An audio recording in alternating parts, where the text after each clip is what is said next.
honest, because I promise I'll be honest. He used to be so racist, but he was black himself. I don't understand that. But yeah, that's how I got into 3 medical schools out of 4. I was gonna be so rude, but it's cool. Scriptures regarding anger. Hi guys, welcome to an episode of Natasha's Narrative. If you've been here before, welcome back.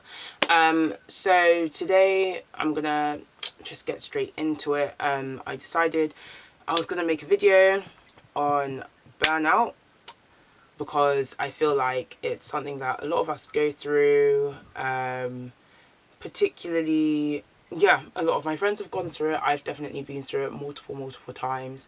I used to say like I was queen of burnout, but I don't want to say stuff like that anymore because I do believe in the power of the tongue, and I'm not going to speak such negative things over myself and give it power.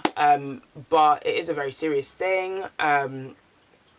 And for me, it comes from overworking, not being able to say no to things,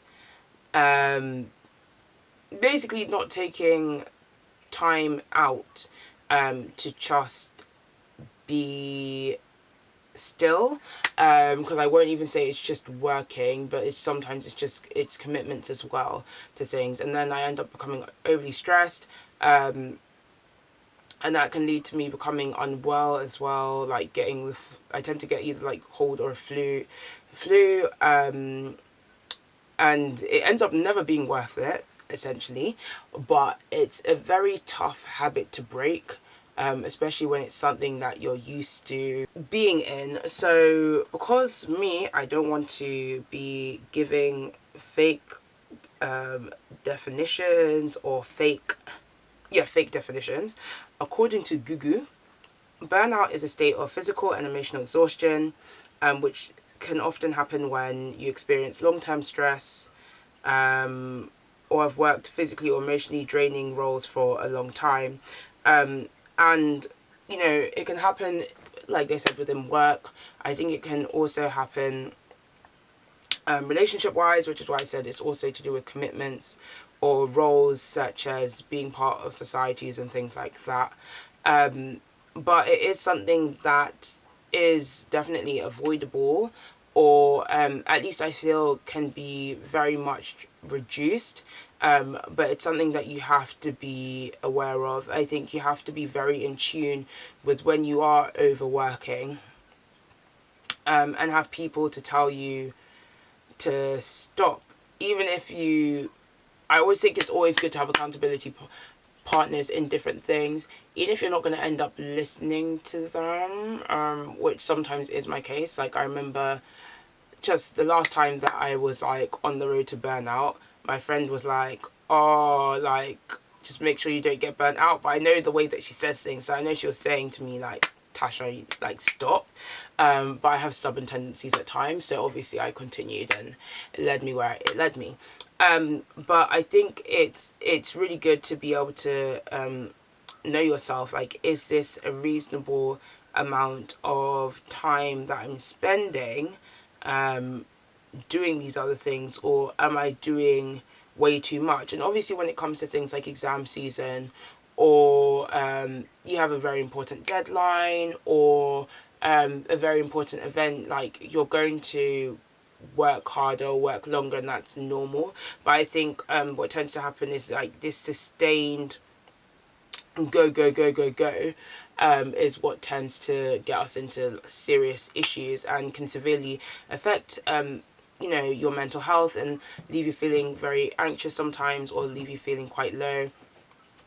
And like I said, it's really important to get a handle of it. So some things that I feel have worked for me, like I said, this is stuff that's worked for me. I'm not here to say this stuff is I don't even want to call it foolproof, but fail-proof, I guess. It's just some advice. So one thing is, for me, and I think I've said this before, it's when I take my eyes off God and I'm not really praying, or I'm not really reading, that is when a lot of things seem to crumble around me. So the first thing for me to really do is to get back into my Bible if I've spent time away from it, or prayer, like serious prayer, serious time with God, and I do honestly start to feel more at peace.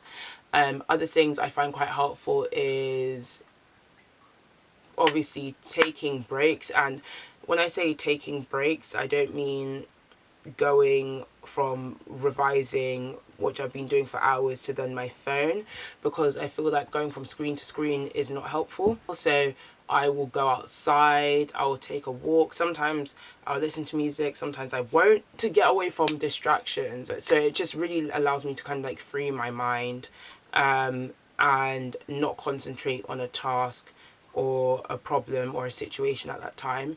I find that really helpful.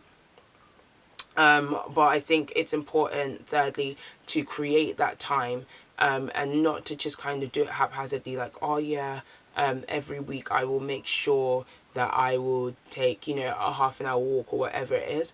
Try, if you can, to actually pencil in that time, because if you're like me, sometimes you can make excuses for why you can't do it, why you can't take those 30 minutes to take that walk, or why you can't take that that 30 minutes to pray, or whatever it is.